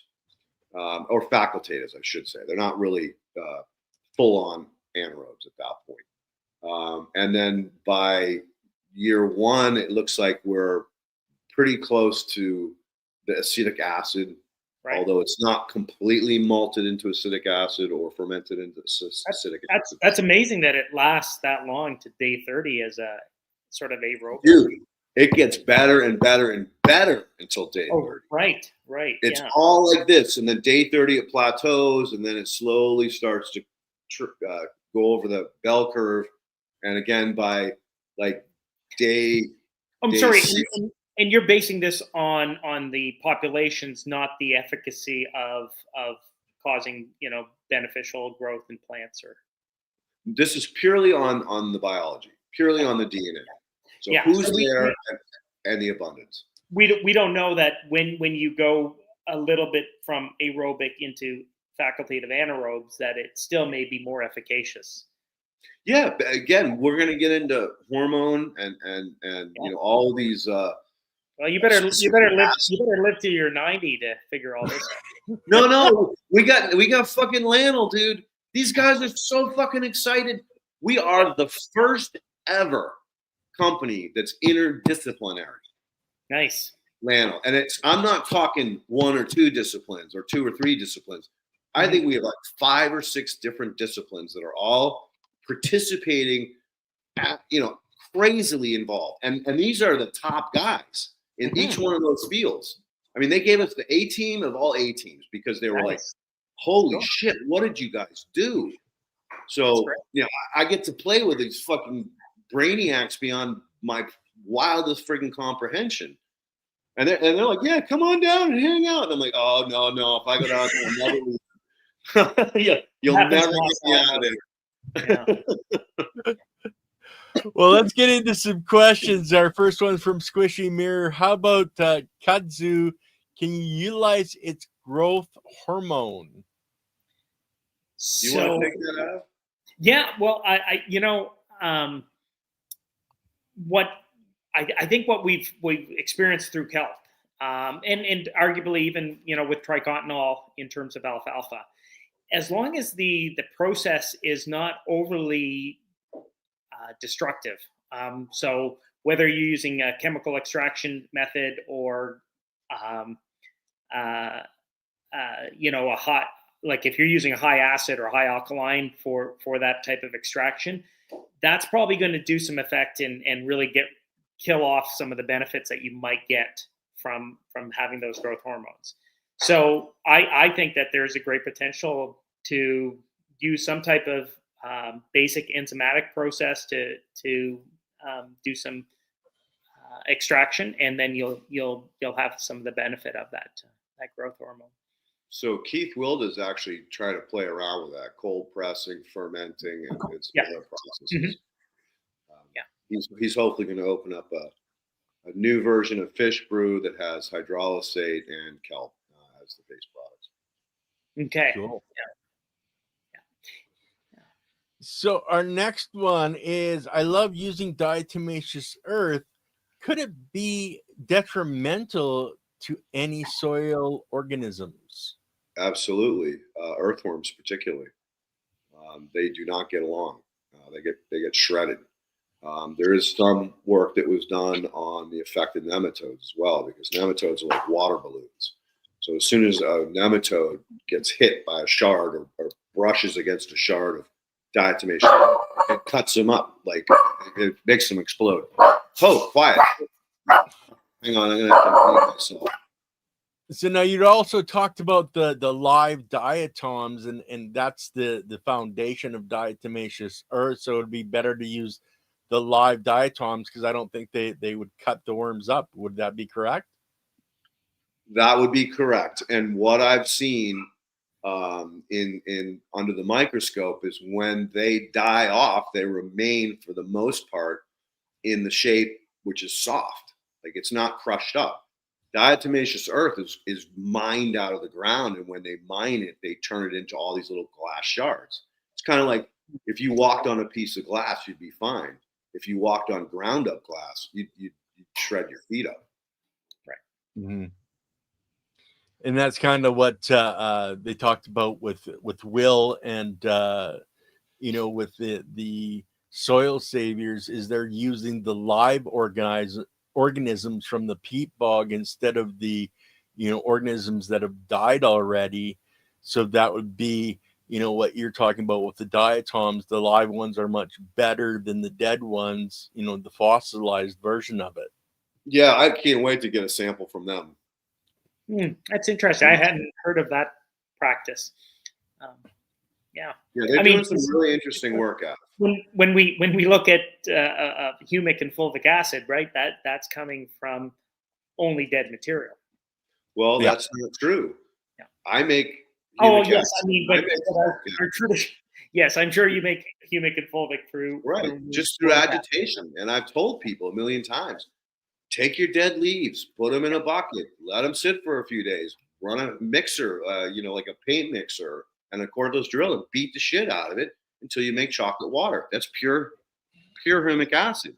Yeah. And then if you want that's pure humic. And if you want to make fulvic, you take the plant matter that's left at the bottom after you've drained out all of the liquid, and you really want to, like press it to get the last little bit of humic out of it. Then take those and put them in a grape press and just slowly press, tweak it a little bit each day, and you'll start to see this yellow liquid leaking out, and that is pure fulvic acid. There you go. Yeah. And actually, we will be having Will back on. His site is getting better and better every time I check on it. I had Pat Miltich back on with me a few days ago.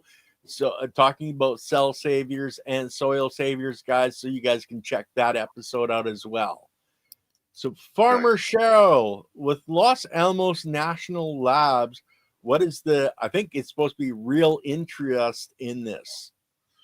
So they have these programs that really originated from outreach of the local farmers down there. It kind of started around water. So there's a water table down there, and they wanted to make sure that they were getting their fair share of it before it went on to Texas, because they're very arid, and Texas is like pumping the hell out of it because they're as arid as they are. So it's a matter of like, okay, are they getting more water than we are? And that's kind of where it started. So it was a collaboration for the state of New Mexico to give tax credits to Los Alamos to do research for their constituents. So that's basically how this program started. So when we came along and said to them, hey, we build soil structure, we create plant health, we do all these beneficial things, increase the nutrients, blah, blah, blah, blah, blah. They're like, oh my God, we want to talk to you. We want to set up an initial program.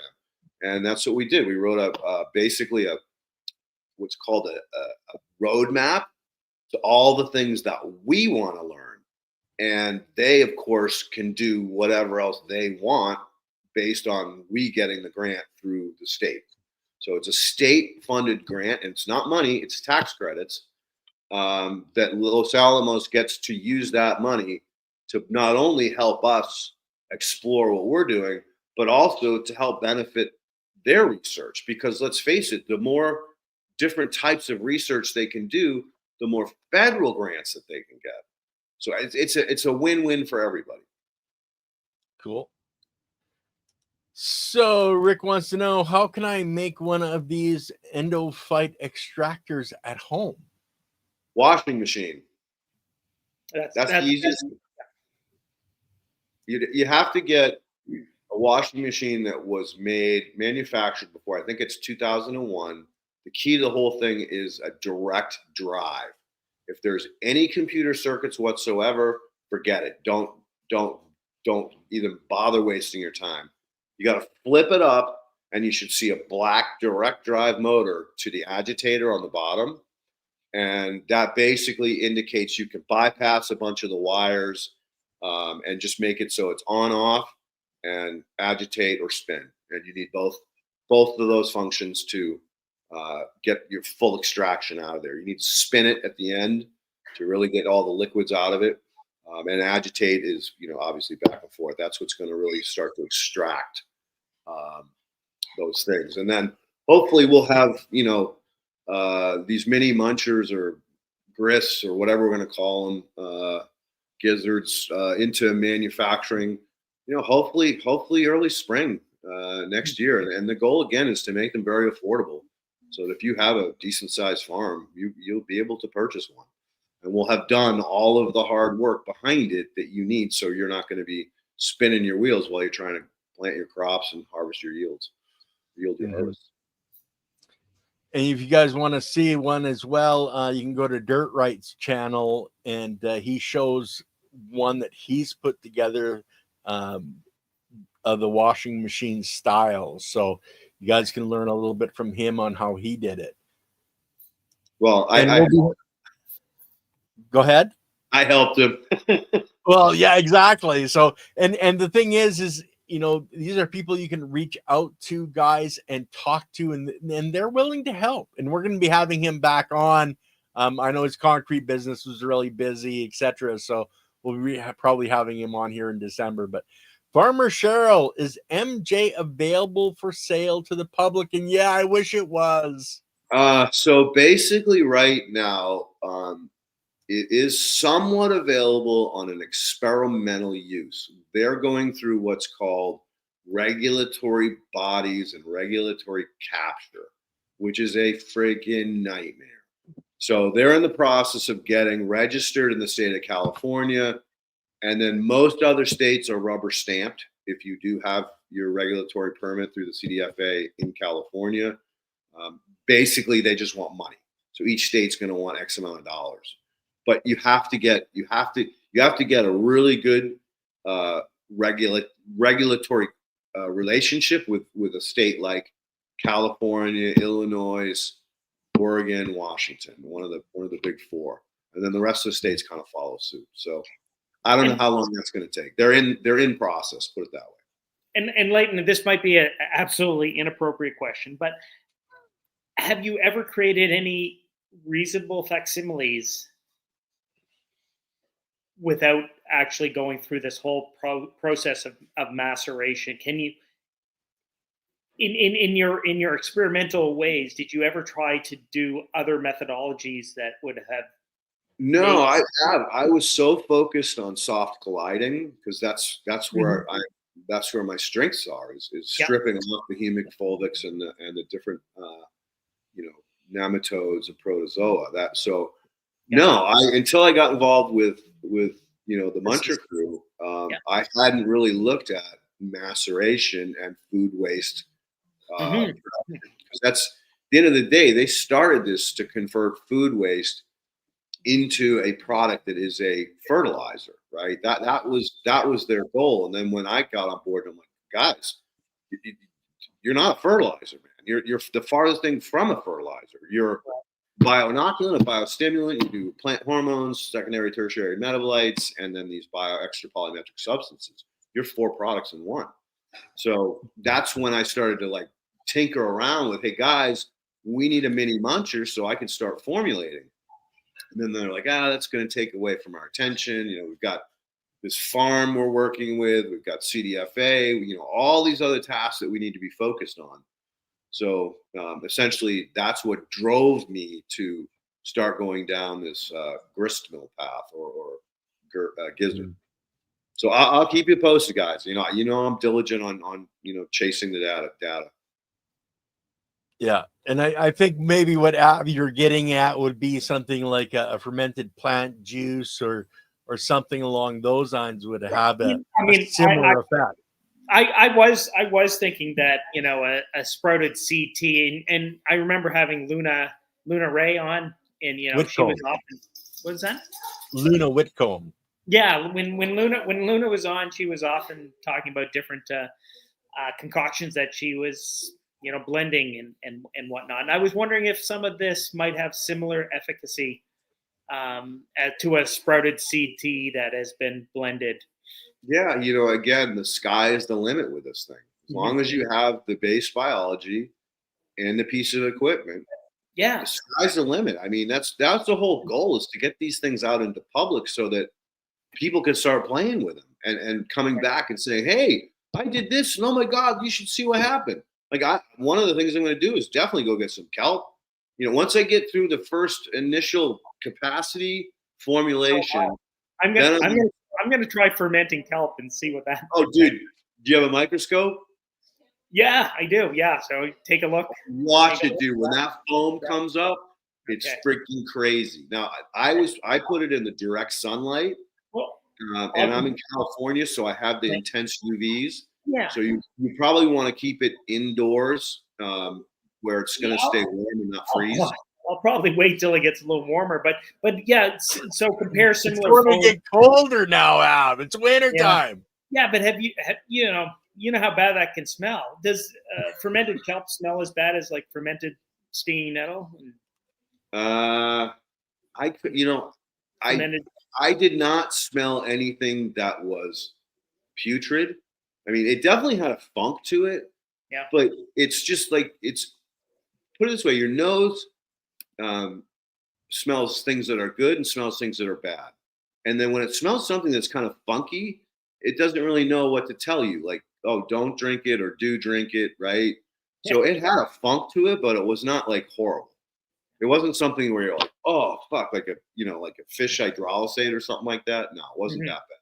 I think Ab's thinking about a cast iron frying pan from his wife if it starts to smell bad in the house. No, because I do the singing nettle, cannabis leaves, comfrey, and all of that. All of it smells like rumen fluid, like it's the intestines of a cow.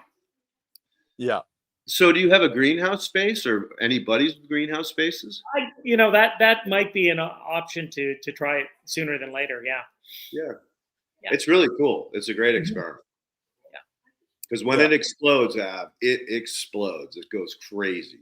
Like you'll never seen so many flagellates in your life. And it's still at a very gelatinous stage at that time, right? The kelp is slimy as all hell. You just basically pulled all the bacteria off, or excuse me, all the flagellates off.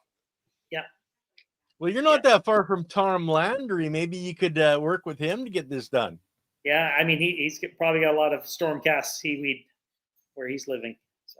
Yeah, and I know he would love to have that, but he's afraid of it because of the heavy metals. Because a lot of those kelps do pick up heavy metals off the bottom of the ocean floor. Mm-hmm. So let's get to Cass's question. Is this a product that is used in bed flower? MJ can be used anytime. Again, like I wouldn't spray it on your plants during flowering, but you can use it in your cranberries. You can use it in your garden. It's really up to you, but I definitely wouldn't spray it on flower if you have to test for biologicals.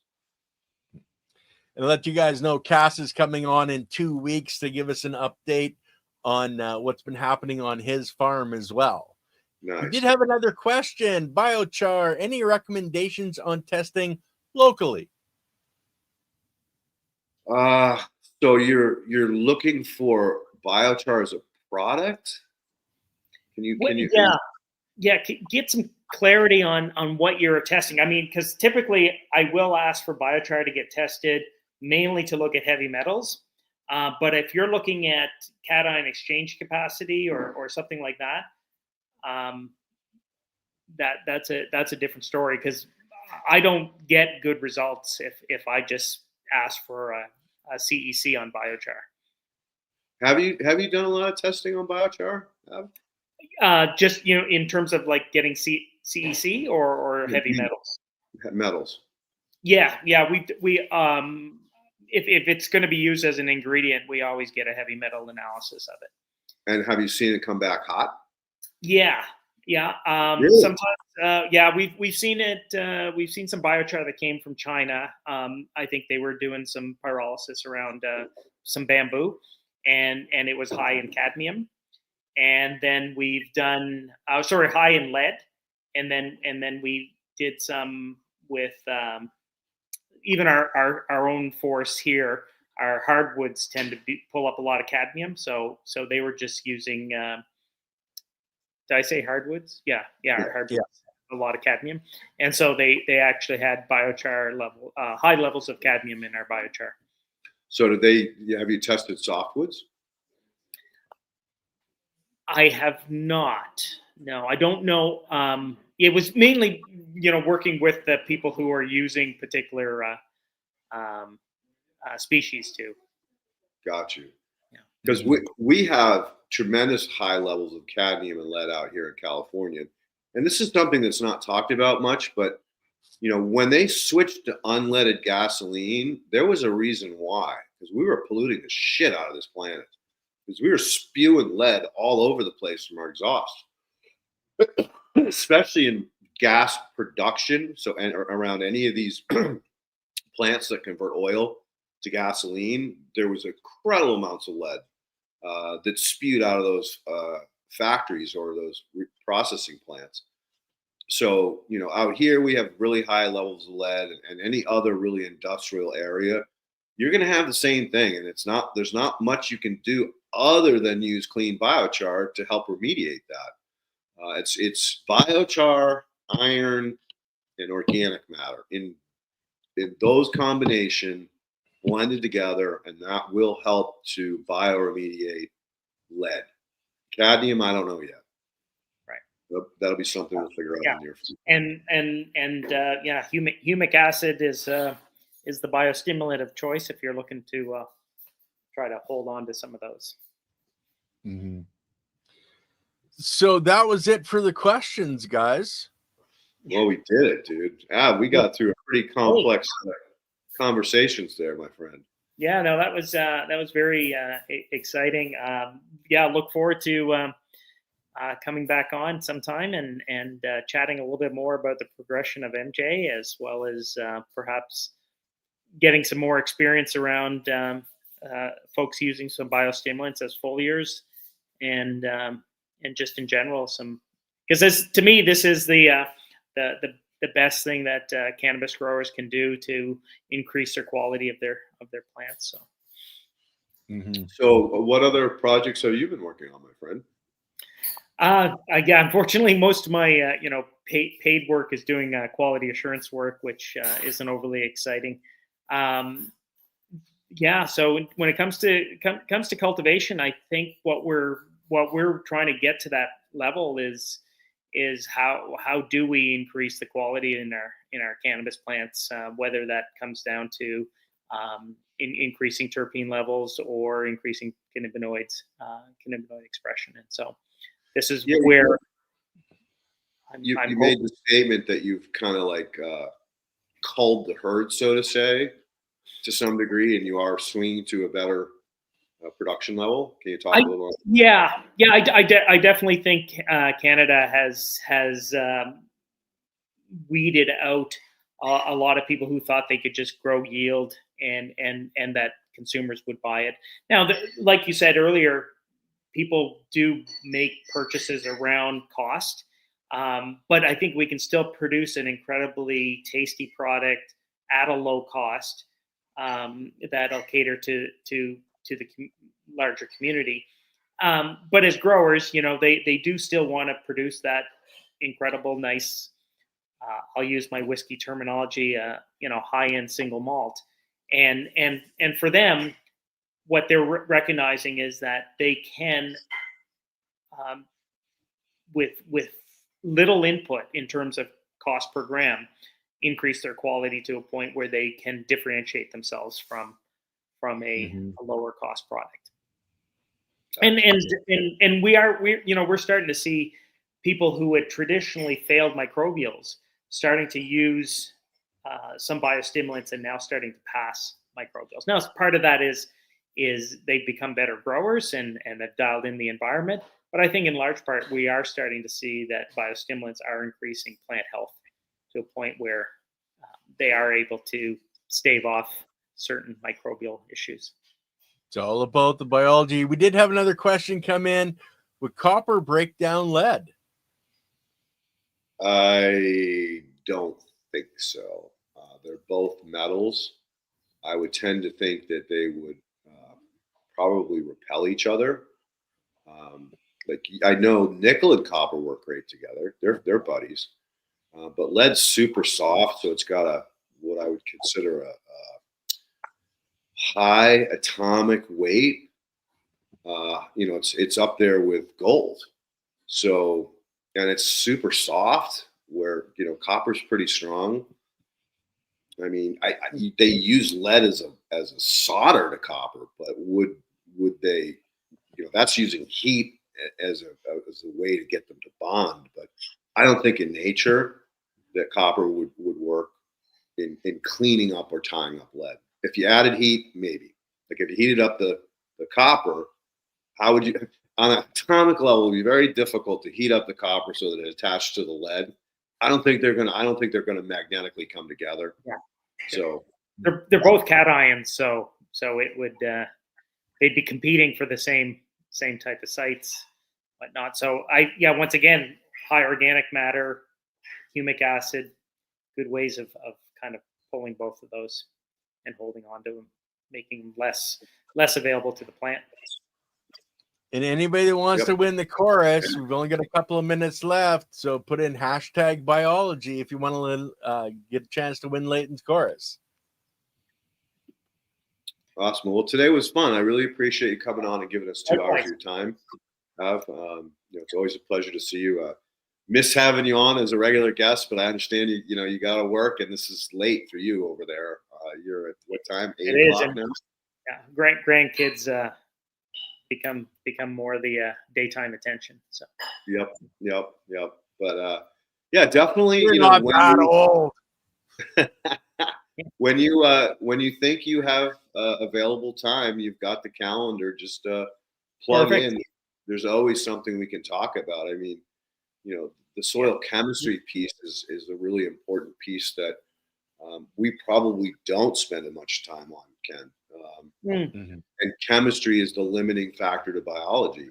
If the base chemistry isn't present, the biology can't do what it needs to do to support the plant. So it's a big happy loop. And when you get into cation exchanges and anions and cations, and that's really important piece of the puzzle. It really is a trilogy. And you got the geo. You gold. and some of the beauty around using those biostimulants like kelp and the trace minerals, over 70 trace minerals, and that can make the big difference. It always makes me think of Don Huber's book. I think he edited a book about sort of diseases and mineral deficiencies. It's amazing to make that link, and then of course that brings it back into the human system as well, where if we're deficient in particular minerals that are cofactors, coenzymes, whatever. And we all are, because our food is shit. I don't care what you try to eat. Like you don't know if you're getting cheated on. Like this is organic. What are your practices? Like I worked on an organic farm where the guy spread Roundup between the rows. He'd put up cardboard and have his employees walking down so he didn't overspray. But I'm like, dude, the roots are going right in the middle, right? Well, like Silly Lily says, it's all about the biology, but it's the biology and all of the mineral building blocks. Right on, Ghetto Hippie.